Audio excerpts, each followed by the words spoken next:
House of Squibb presents Academy Award.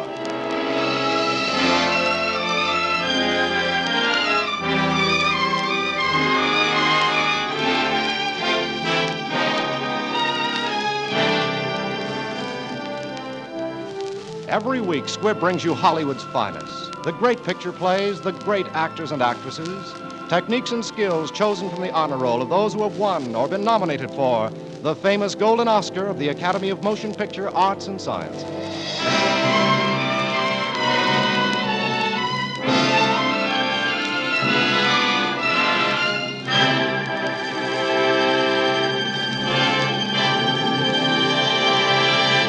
And now, E.R. Squibb & Sons, manufacturing chemist to the medical profession since 1858, bring you Guest in the House, the thrilling drama which was nominated for a 1945 Academy Award. In our cast tonight, you will hear three of Hollywood's most brilliant young stars, Anita Louise, Kirk Douglas, and Joan Loring, who, as Best Supporting Actress of the Year, was also nominated for the 1945 Academy Award.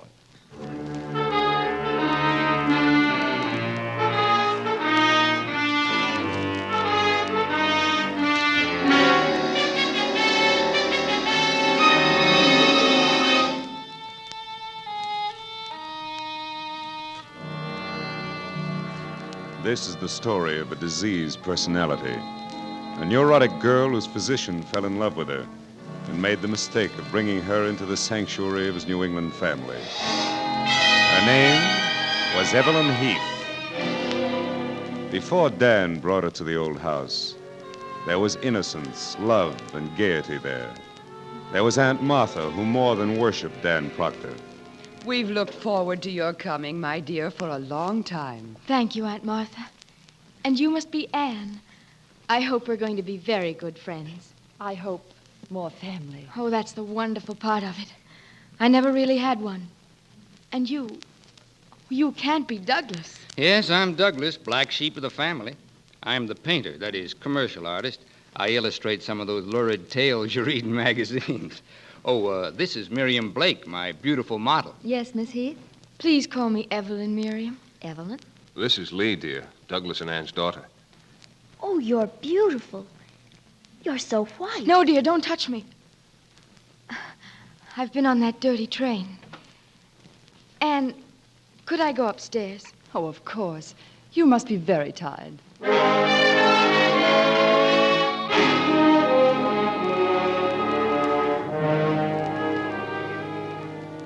Guests had arrived, so young, but so pale and sick. The family as one wanted to help her. But later in her room, there was a certain scene between her and Dan Proctor. Dan, give me my diary. Give it back to me. Evelyn, I took it because it shouldn't be around. It should be destroyed. Give it to me. It's mine, and you have no right. But we came here to forget about all that. You're going to get well, Evelyn. You see what you're doing to me, Dan? You see? Oh, don't. Have your diary if you want. Anything you want. Just don't look at me like that. Come on now, darling. Try to get up. They'll be waiting. Get ready. I won't be able to now. I'm too sick. Oh, darling, you'll only make yourself worse. Please try and eat something. All right, Dan. If you like. I'll have something on a tray. On a... Yes, dear. I'll have it sent up to you right away.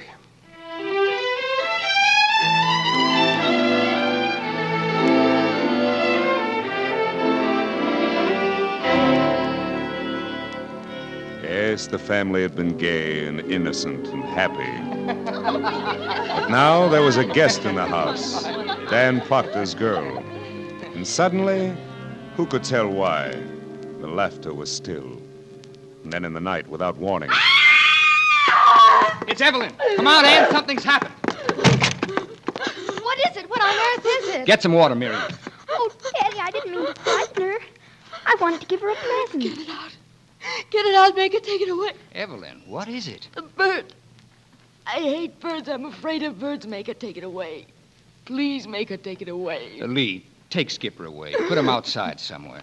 Come on, Lee. We'll put Skipper in the hothouse. I'll go with her, Anne.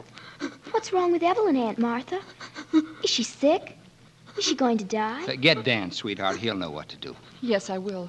You better go back to your room, Miriam. I'll quiet her down. You still haven't told me why she yelled. Because, dear, birds frighten her. It's what they call a phobia. Can you catch it like chicken pox? No, darling. A phobia is an exaggerated fear. She's afraid of birds. Don't, Douglas, don't! I'm just opening the window to get a little air in I don't here. want you to. Don't you see those leaves? In the moonlight, they look like birds trying to get in. I was lying here thinking about it.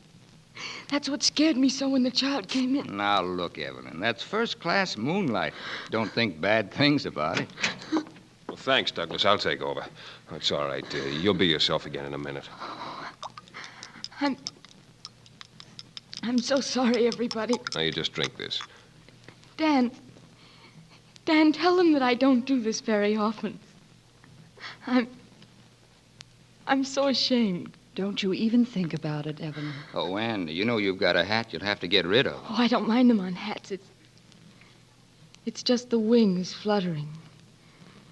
They're horrible. I can't stand it. Doug, I think we'd better leave her to her doctor. Oh, of course. Good night now. Good night, Evelyn. Good night. Bless you.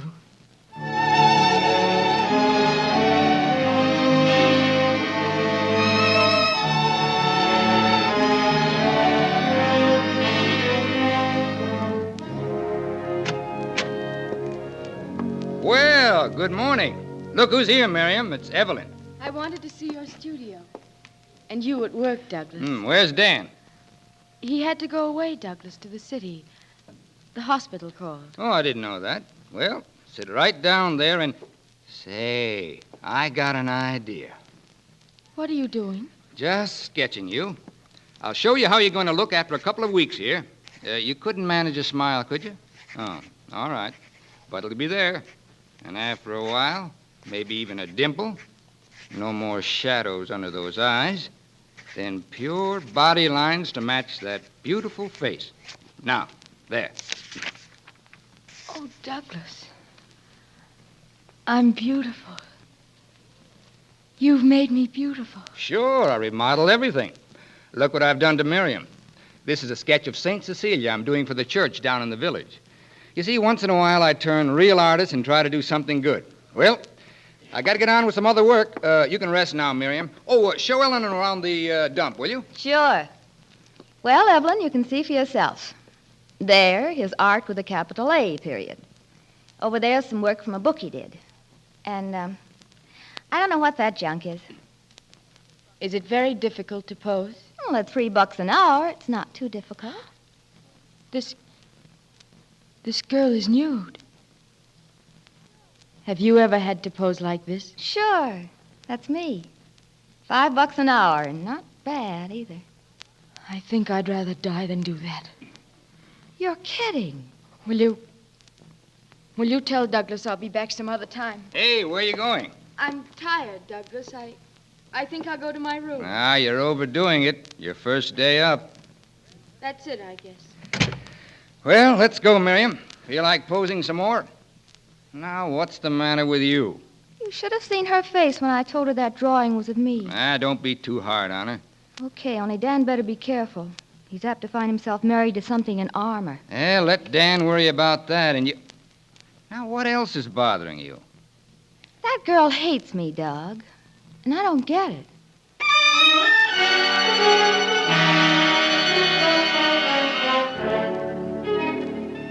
I just realized how Dan feels when he's jealous. There in front of my Douglas, that vulgar woman, unashamed. I must get rid of her. I must, but how can I? How can I make her go away? How can I do that? How can I do that? Evelyn? Lee, Oh, you're more pretty than ever. come in, dear. Daddy designed that gown for you, didn't he? Yes, child. When I get big, Daddy's going to draw things for me. He drew me a ballet costume already. Lee, you love your father, don't you? Oh, yes. Look at me. You love to feel his arms around you. You wouldn't want someone bad to take him away from you. No. Are you big enough to understand something if I tell you? Yes. And keep a secret? Yes. Come here. Closer.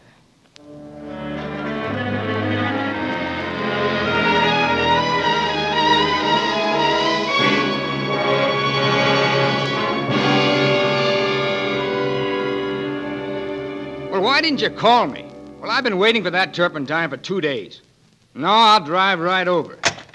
Can you imagine that? Doug, I want to talk to you.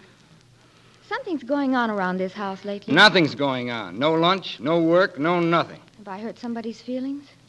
Haven't you noticed how the servants have been treating me? And your daughter avoiding me? She won't even talk to me, but runs away. And now Anne. What about Anne?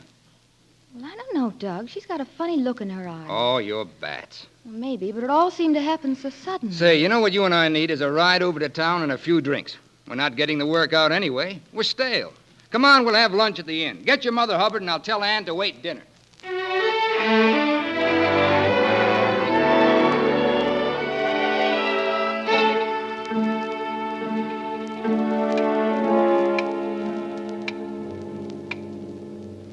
It's so quiet, isn't it, Aunt Martha? After a while, you get so you wouldn't live in any other place in the world. And yet, you always feel the sea out there. Rough and cruel and mean. In the winter, it is. Oh, I wouldn't mind it that way. I'd like to hear it pounding. I like things to be like that. Things and people can't always be the same. Yeah, that's right. Anne, what has happened to them? I don't know. They were to be back for dinner. Hilda says everything is ruined. It's after 8:30. Maybe they had a flat tire. What's the use of pretending? I can't stand this anymore. Well, what's come over you, Anne? These past few days, you've changed. I don't know. I just don't know. Oh, I'm sure that Douglas and Miriam will come home soon. You certainly can trust Douglas, Anne. Of course. What are you trying to say, Evelyn? There they are now. Hi, Ann. We got stuck in town, so we got high while waiting for a tire to be fixed. Boy, did we get high. Yes, sirree. We sure got relaxed. And your husband drinks too much. Douglas. Huh? Douglas, I want to speak to you privately. Sure. Make an appointment with my secretary. Douglas, will you speak to me in here? Okay. Now, what are you looking so tragic for? I've been a little high before. Douglas, I phoned you at the inn and you weren't there. You'd been there, though. Everyone seemed to know it. Well, that's why we left. Took a drive to sober up. You did a fine job of it. Say, this isn't like you, Ann. What's the matter with you? Douglas, I've tried to warn you, but you don't seem to care what people think. About what? What are you talking about? Oh, Douglas, let it go till morning. Well, let what go till morning? Look, Douglas, I don't really care what people think. It's what I think, and I can't help it. I've tried not to, but I just can't live lies. Douglas, is there anything between you and Miriam? You shouldn't have asked that, Ann. I am asking it. I wish you hadn't.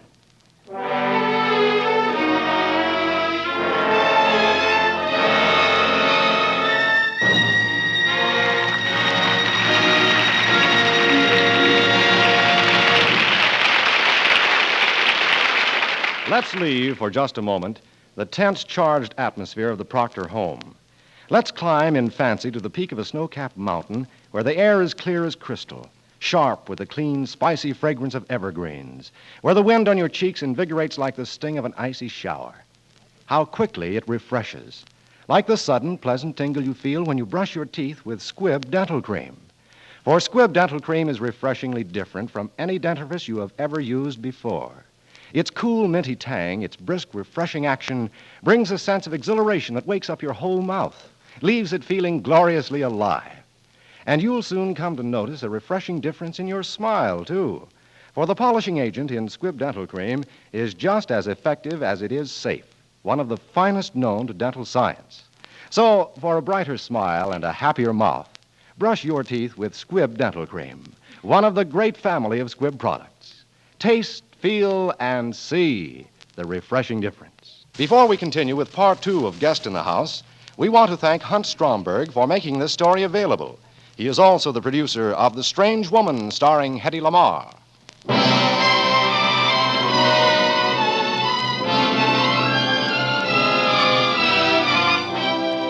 And now the House of Squibb presents part 2 of Academy Award with Joan Loring, Kirk Douglas, and Anita Louise in Guest in the House.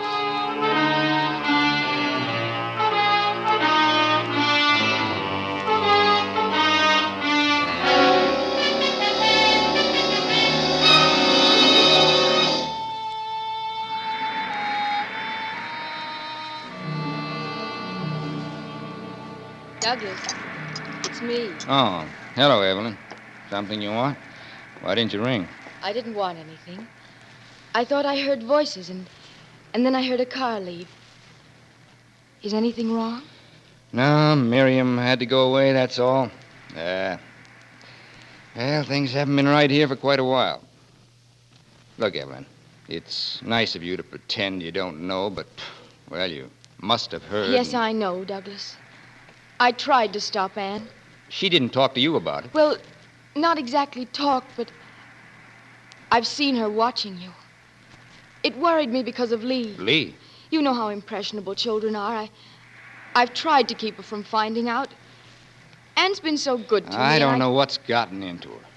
Oh, now I've only upset you more. No, I'm just sorry you have to go through this. I hope it won't sour you on married life. Never, Douglas. If ever I'm jealous of Dan, I'll never show it. I'm sure you wouldn't. I can't even afford to be jealous with my heart. Oh, yes, it must be hard to keep so calm, so peaceful. I have to be. You learn about peace, you know. Lying awake nights alone, knowing that at any moment it may come. Douglas, what are you going to do about another model? Oh, I'll think about it tomorrow. Suppose she's like this with your next one. Well, she better not, or there won't be a next one. You see, Douglas, you're bitter. And you mustn't be. She'll get over it if you give her a chance. I guess you're right. And if I could help you out until you get another model, I'd... You? Modeling? But, say, why not? Say, I know now why that face of yours has haunted me. Of course. Say, look, Evelyn, starting tomorrow, I'm going to be painting on a wall. The church wall in the village. And you're going to be my Saint Cecilia.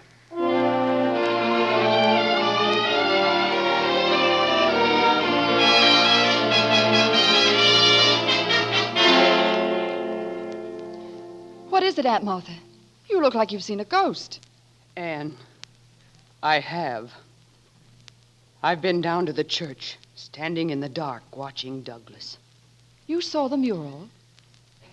Anne, get a grip on yourself. This is going to be hard for you. Every time he paints her face on that wall, he paints the devil. Aunt Martha. Hear me out, Anne. I know you're fond of her. All of us are. Or were. And not the least, there's my boy, Dan. But think, Anne. Think back. When did things start to go wrong around here? About 2 weeks ago? How long has Evelyn been here? 2 weeks. Exactly. Our troubles didn't start with Miriam. They started when we took in that terrible little neurotic.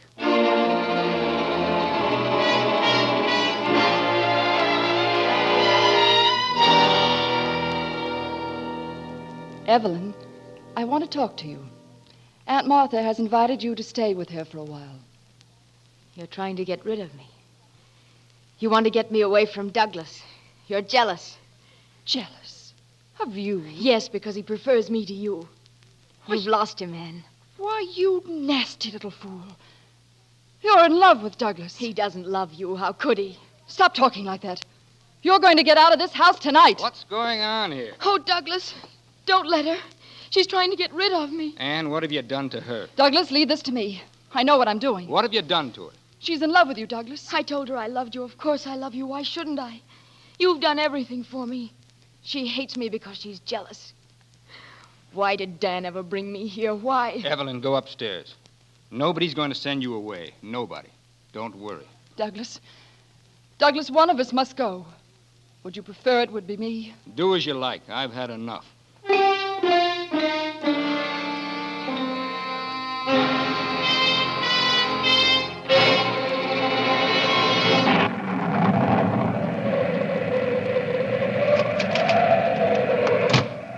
Oh, Douglas, you've come. I was so frightened the lights went out. That's just the storm. It'll be all right. Yeah, where is everybody? Are you worried that Anne might have left you? Oh, she wouldn't do that. She talked about it. I heard her. No, I'm worried because of the storm. You go on up to bed, Evelyn. It's late, and I'll wait here till they come back. Don't send me away. I don't mind the storm here with you. It's rather nice with all the violence outside, and in here it's so peaceful. Well, if they don't come back soon, I'll drive down and get them. There's no car to drive down in. What? She said in her note that you could pick it up at the station tomorrow. What note? Douglas, she's gone. She's left you with me. No more unhappiness. You don't believe it yet, Douglas, but you will. This is our house now, just yours and mine. Think what that means, Douglas. Every morning I'll come downstairs and fix the flowers, and the servants will be back again, and they'll say, "Yes, Mrs. Proctor." Only they'll say it to me the way they did to her. Don't look at me that way, Douglas. Evelyn, you're mad. Don't be frightened, Douglas. Kiss me.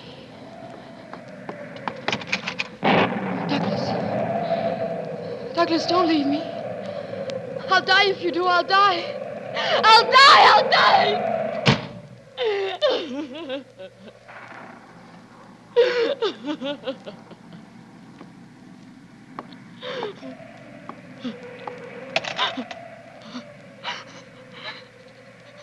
Long distance, please. I want Baltimore. Dr. Dan Proctor at the Center Hospital.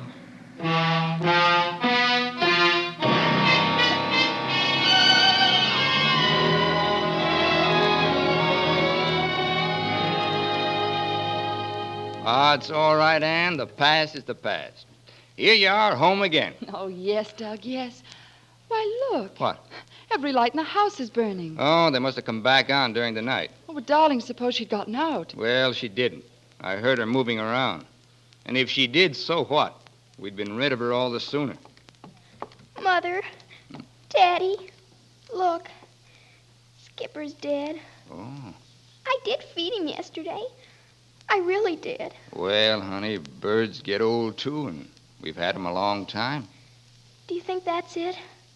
I did feed him yesterday. Well, he just got tired of singing and went somewhere else.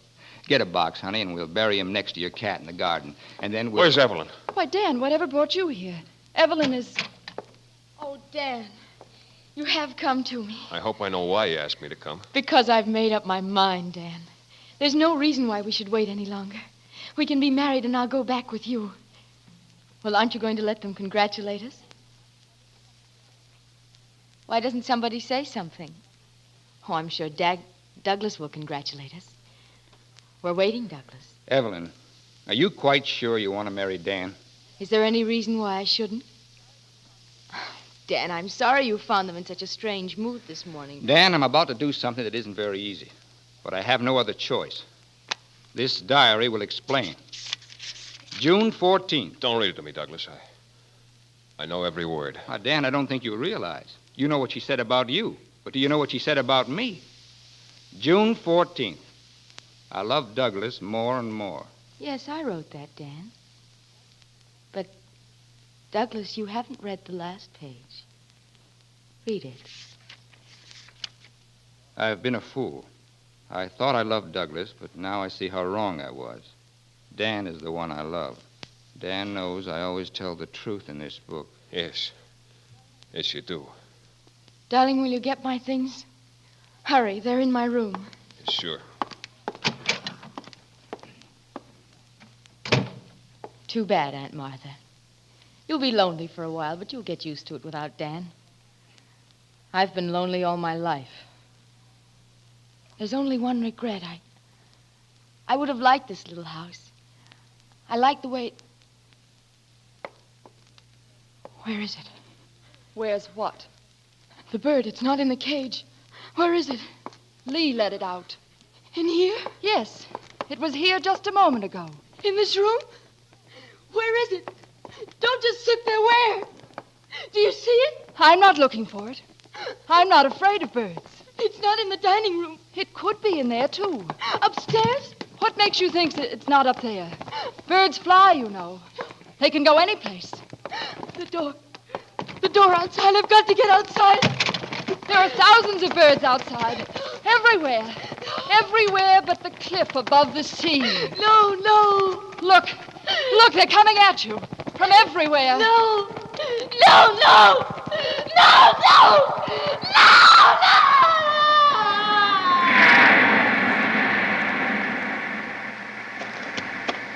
Evelyn! Evelyn! Evelyn! It's too late, Dan. Too late. Evelyn is gone. I don't understand. I don't... She's dead. Murdered by her own vice. Her own vicious fears. She fell into the sea. Dan. Anne saved you. She did it somehow. I don't quite know how, but she did. She saved you, Dan. And she saved us all.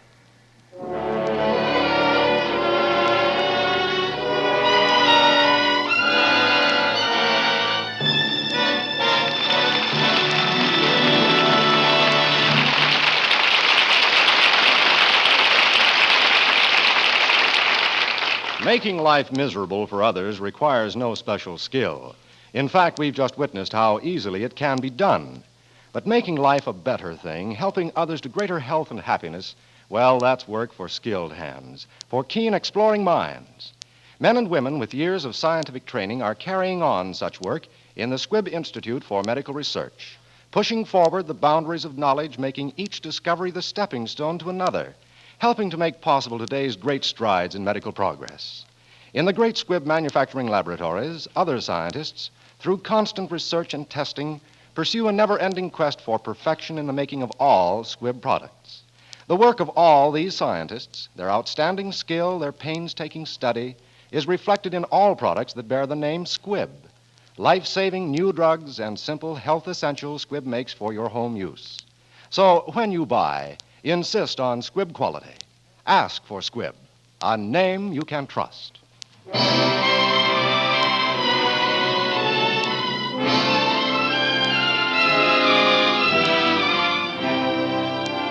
Next Wednesday, another great picture. The House of Squibb will present Academy Awards starring William Powell in My Man Godfrey.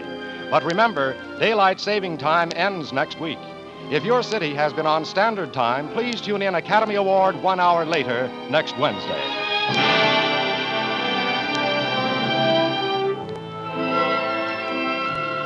Today's performance of Guest in the House was written for radio by Frank Wilson, with an original musical score composed and conducted by Leith Stevens. Our producer-director is Dee Engelbach. Joan Loring will soon be seen in the Warner Brothers production, The Verdict.